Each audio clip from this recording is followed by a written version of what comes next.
Hello everyone and welcome back to the Boudoir. Thank you so much for joining me for another Boudoir Tuesday. Thank you for all of your support on last week's episode. I really appreciate it and it seemed like you guys really resonated with the topic. I thought it was really good, if I do say so myself. I think the way the information was presented was really fair, it was really balanced, and I think that we all learned a little something from that video. So I want to say thank you guys so much. I noticed I got a couple new subscribers, so thank you. Welcome to the Boudoir fam. We have so much fun here. So make sure we like the video, and if you're listening to me on Spotify or Apple, make sure you're downloading the episode as well so you can watch this anytime you want. So on this fine, lovely Tuesday, I would like to call all of my eldest daughters, my Capricorns, Scorpio, honorable mention Taurus, children of single parents, parentified children, children of emotionally immature parents. I want to call all of you, and if you were left out but you still feel like this kind of resonates with you, please come to the front of the podium because we have a conversation for you today. If you are a part of that demographic I just mentioned prior, you probably struggle a little bit with hyper independence and letting go of control. Don't ask me how I know, I just know, girl.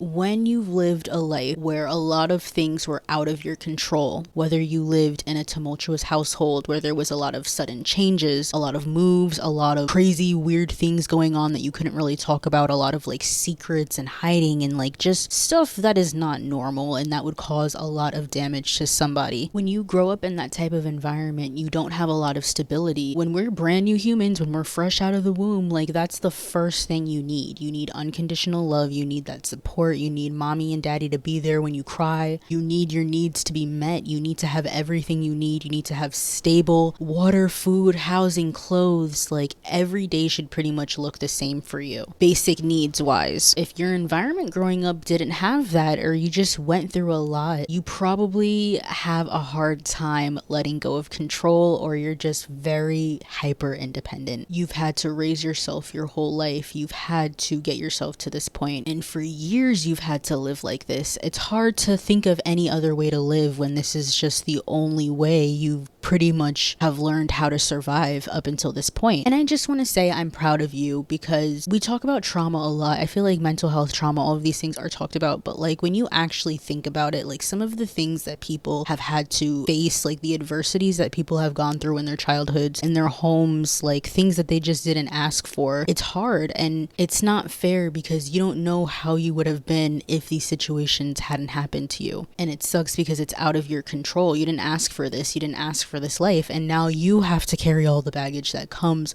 with living that lifestyle. And especially for us soft girlies, like we like to live the soft life, we like to have fun, we like to play, we like to be girly girls. But the real tea is a lot of us had to raise ourselves, or we just didn't come from the most ideal situation. And it's fine. You know, we're here, we're thriving, we're happy. I'm not one of those people that's like, my trauma shaped me into the person I was. Cause like, no, I shouldn't have gone through what I went through, girl. Like, no, it was all unnecessary. It didn't need to happen, but it happened, right? I'm not ashamed of what I've been through. I'm not ashamed of my story. I'm happy to be where I am now. And I don't think you should carry any shame for anything that happened to you in your life, especially if it was out of your control. But if you're trying to be a soft girly princess and you've lived a whole life where you've had to do everything by yourself, you've had to regulate your own emotions, you've had to be your own emotional rock, you've had to support yourself financially, you've had to work since you were 14, 15, 16, whatever years old, put yourself through college, then pay off that debt. Like, it's a lot. And when you're used to living that lifestyle, it's so difficult to think of any other way to live. It could also be difficult to ask for help. I know for me, that is something that I'm still learning. I've gotten a lot better with it, but like, even like a couple years ago, I would never ask for help. Like I would never dare to even fix these lips to say, I need help. Why? I don't know. Well, I do know. It's because I was very hyper independent and I was used to doing everything by myself. And like I said in the beginning, when a lot of your life, a lot of the things that happened to you were out of your control and they were just so chaotic, you didn't ask for this, you didn't know how to navigate it, you just kind of had to roll with it. Especially as you get older, when you start getting your own job, your own money, you start really feeling like you need to have control in all areas of your life and you can't let anything slip. I've had to rely on myself. I had to make it through college. I had to do this. I had to do blah, blah, blah, blah. If I have 15 million jobs, I'm doing it all by myself. I gotta have control over everything. Does that sound like you? Can anybody relate? Leave the hand raising emoji in the comments if you can relate to that. You may feel like you have to have control over every situation. Maybe you can be a little controlling with your partner. Maybe you're overly critical over the people around you. And it's not necessarily that you want to be, but it's just when you're used to having to have control over everything, you start critiquing yourself, and in turn you can pour that out into other people. If you're not careful, you can start projecting whatever you got going on onto others. You know, on this podcast, we are not the type of podcast to point the finger at everybody else. We do introspection around here. We have the uncomfortable conversations. We don't point the blame at everybody else. We also look inwards. So when you're not in control, when you feel like you don't have a grasp on everything, when you feel like things are slipping out of your hands and out of your control, it can put you in fight or flight mode. Even something as simple as just reaching out and asking for help can be too much, because it's like an ego hit. It's like, dang, well, I've had to do this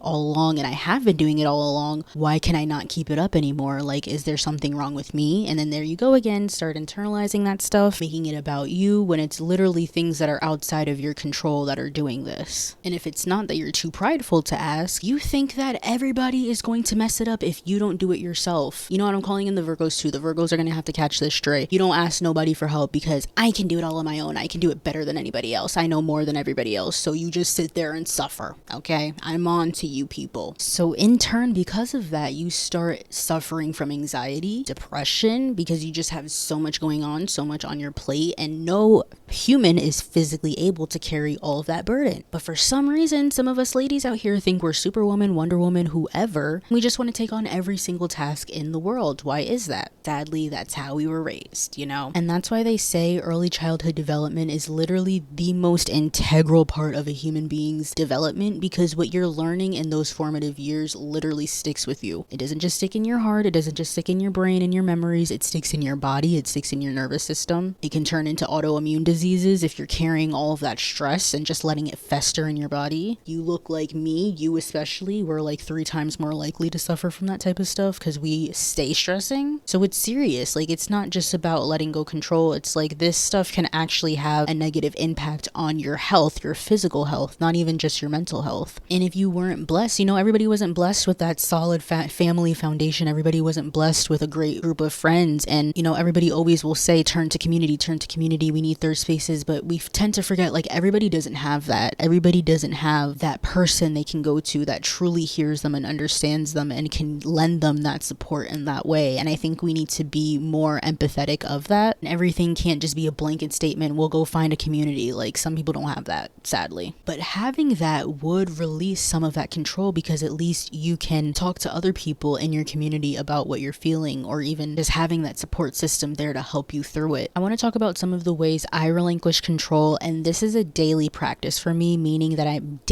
am practicing how to release control. Like, it's not something I've fully grasped yet, but I want to tell you a little bit of how I got here, because this is something that even recently I'm just starting to learn. So my whole life I've struggled with control and needing to control every single outcome, and being so hyper independent and feeling like if whatever outcome I wanted didn't happen the way I envisioned it, I would literally feel like my world was crumbling. If I got rejected from a job, I would ask what was wrong with me. What did I do? It was my problem. And I would internalize those feelings of inadequacy and rejection. When things didn't go my way, I would look at every single possible reason why I did something wrong. And it wasn't until 2024 that I truly learned what it meant to relinquish control. As you guys may know, I was laid off right after New Year's in January, and that literally rocked my whole world. Like, I was not expecting that whatsoever. If you actually go to the first episode of this podcast, that's kind of how I got my introduction into podcasting. I knew I wanted to do this in 2023, and I took a couple months to like plan it out and think about how the show would go. But in January, that's when I really was like, okay, because like my whole world just got flipped upside down. So what's going on here? If you've never been laid off or something similar, it literally feels like you think you know exactly where you're going, and then someone just pulls the rug right from underneath you. Like, it's not anything you can control. It's not anything you can reason. They've already decided that with these budget cuts, this is what they have to do. And it's just, there you go. They lock your laptop right after they finish. It's kind of crazy, but you know, that was a shift and a pivot that I immediately had to adapt to, because think about it. I'm going to work on a normal Tuesday like nothing happened. And what do you do when you go to work? You're not thinking about, you know, what are the next few weeks, months gonna look like for you. You're thinking about when's lunch, when is 5:30 so I can go home. Like, that's what you're thinking about. But in this case, I had to think about my livelihood. I had to think about my stability, my career. Like, what am I gonna do at this point in my career? So in that moment, I decided that this could either be a setback or this could be a chance for me to revamp and pivot what I want my career to look like. Now, I ain't gonna lie to you. Okay, for that first like week or two, I definitely sat and wallowed in my own self-pity. Like, I definitely did that. I had to, you know, I did the ice cream, the whole thing, the lazing around. Like, I had to feel sorry for myself. Come on. I'd never been laid off before. But after that, and even during that a little bit, like, I was just figuring out what was my next move. So immediately I go on Amazon, I order this microphone, I taught myself how to edit podcast audio, and here we are on episode 34, 35, we here. And little did I know this has brought me so much joy. Like, let's be real. I mean, yes, I had been planning this podcast like a few months before I'd gotten laid off, but maybe, I don't know, would I had pulled the plug if I was still working? Like, would I have actually given it the chance I wanted to? Had it not happened, would I have pushed it back a couple months? Who knows? And that's okay. I don't have to sit and dwell in the past and wonder shoulda, woulda, coulda, because I took that moment, I took that layoff, and I turned it into this, and now I'm having so much fun with this. All I could really do is just accept the situation for what it was and just move on with my life and just move on to the next day. And in that moment and over these last few months, I've truly learned what it looks like to have true, unabashed, blind faith. And I don't even want to call it blind faith, because faith to me is the knowing that it's going to be okay. That's what faith is to me. Like, you've made it this far. I've made it 27 years this far. I'm meant to be here. I'm still meant to tell my story. Like, this is not a setback in the slightest. Like, this is just one little paragraph in the whole story of my life. You can choose to look at it as like, I don't know what tomorrow brings, sad face, versus I don't know what tomorrow brings, excited face, curiosity. I choose the latter, because that version allows you to have faith and it allows you to see something good to come tomorrow. When you look at it from a negative, you've already decided that it's going to be bad.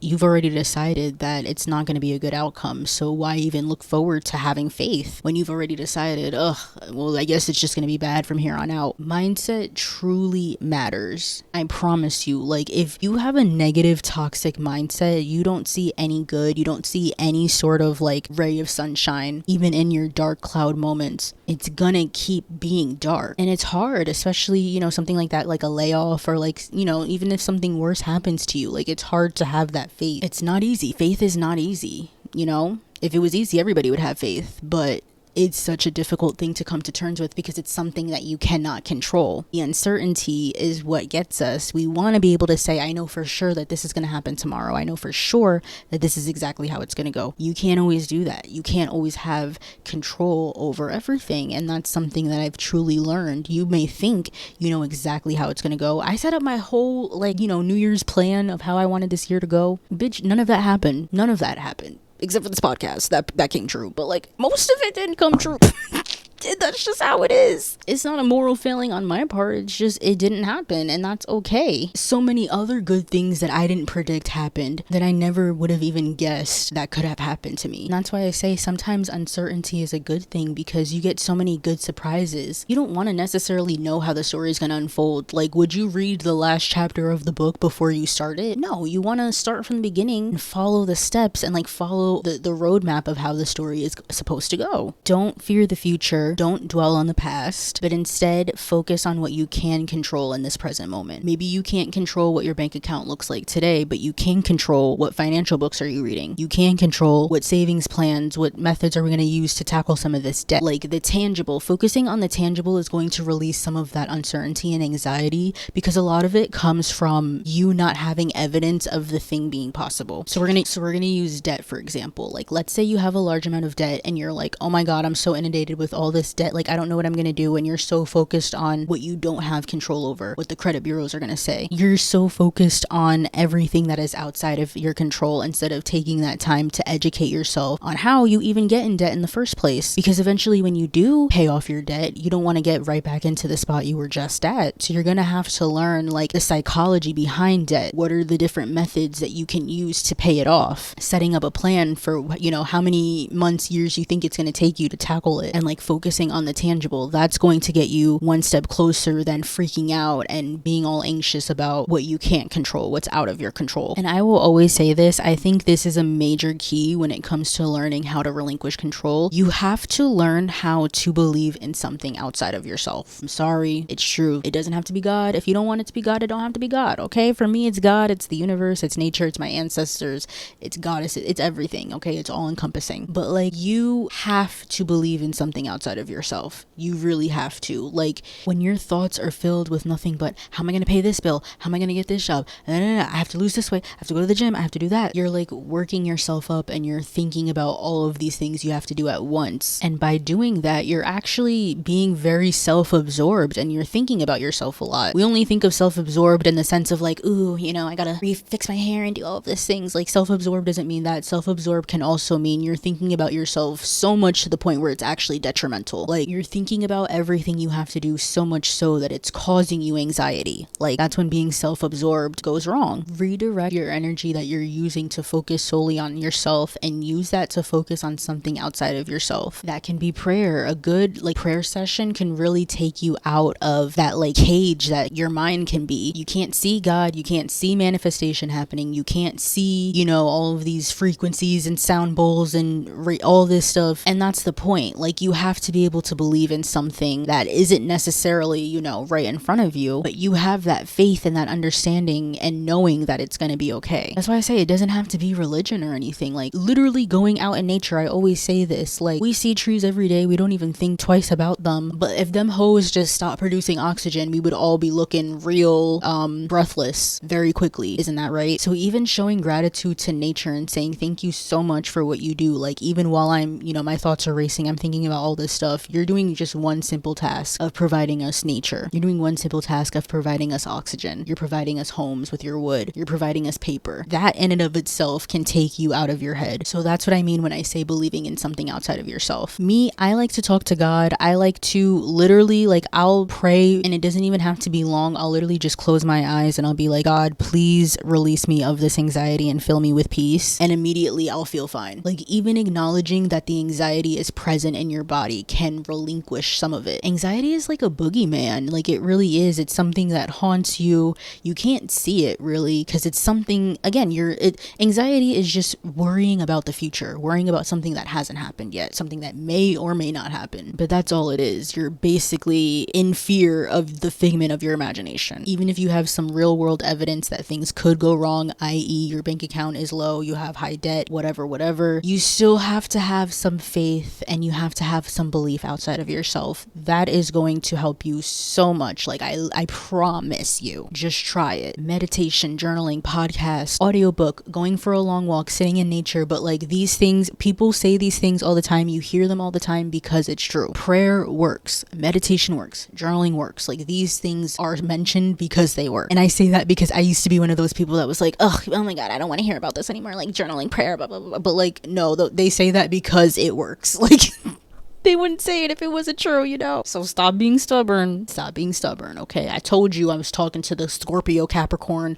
Virgo, Tauruses. But for me, what works for me, I take all of my anxieties, I take all of my burdens, I give them to God. God takes care of them. God does whatever with them. And I get to live my life peacefully. I used to think that I needed to have all of the answers and that I needed to have control over every little thing. But as I'm getting older, I'm realizing that that type of like putting on the cape and feeling like you just need to know everything is literally the bane of my existence. When I realize I don't have to know all the answers, I don't have to know what tomorrow brings, and that doesn't have to be taken in a scary way, that actually brings me so much peace. Like, it brings me so much peace and joy knowing that I don't know what's in store. I don't know what next week brings. If you would have asked me a few years ago, that would have freaked me out. I would be like, oh, I don't know what next week brings. things, like so nervous, so in fear, so working myself up for what? Like, we didn't even see it. It didn't even happen yet. Like, can we at least live today first before we get to next week? Like, why are we jumping ahead so many chapters? That's what I would say to my old self. Like, why are we trying to skip ahead? Like, stop being nosy. Stop feeling like you need to know everything. Stop,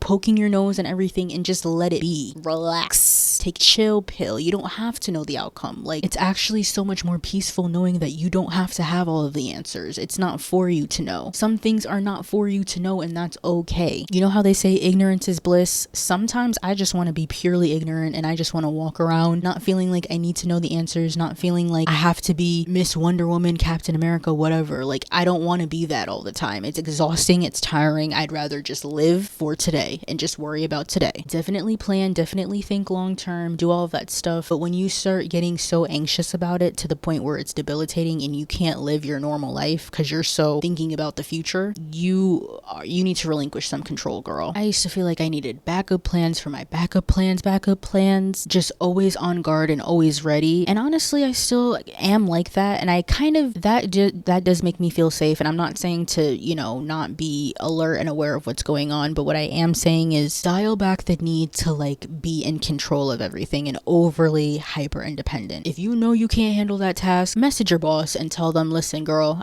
give me like a couple days because I need it. I have a lot going on. Tell your friend, you know what, actually I can't go to brunch this weekend. I'm sorry. I just need a mental health day for myself. I've had a lot going on. I really want you to practice embracing uncertainty. It is so powerful to be able to live comfortably in uncertainty. I think it's honestly such a flex because there's a difference between, feeling like you always got to stay ready and just always on guard versus just relaxing, being in flow, allowing things to come to you, not being passive or permissive, but just letting, just being, just living life. Life is not about thinking about the next step. Life is about living today. Uncertainty also gives you the chance to stop focusing on the outcome and really hone in on what you want. For example, if you're trying to be a makeup artist and you're more worried about how am I going to get started? What if nobody likes me? What if nobody wants to book me? Instead of all of that hypothetical, you can take that time to build up your makeup kit, learn how to market yourself, gather the tools and the skills that you're going to need to thrive in that profession so that your mind feels more at ease because it has evidence of you actually working towards what you want. When you realize uncertainty can mean that something good is going to happen, not just something bad could happen, that's when your life is going to change for the better. When you assume the best comes to you. I hope you guys enjoyed today's podcast episode. I really enjoyed filming it for you. I think this is such a great conversation. Us anxious girlies, like, I get it. It's tough, but I really hope that this brought a little bit of peace of mind to you. And we'll continue talking about this. Like I said, it's still a practice for me. When you've lived your whole life in fight or flight mode, it takes unlearning and intentional unlearning and daily practice to get to the point where you want to go. So I'm a living case study for you right here, okay? Don't forget to like this video and subscribe to the Boudoir. And if you are listening to me on Apple and Spotify, definitely rate me 5 stars and let everybody know how much you love the podcast. What would you like to hear me talk about next? You can leave that in the comments down below as well. And I will catch you guys next Tuesday. Bye!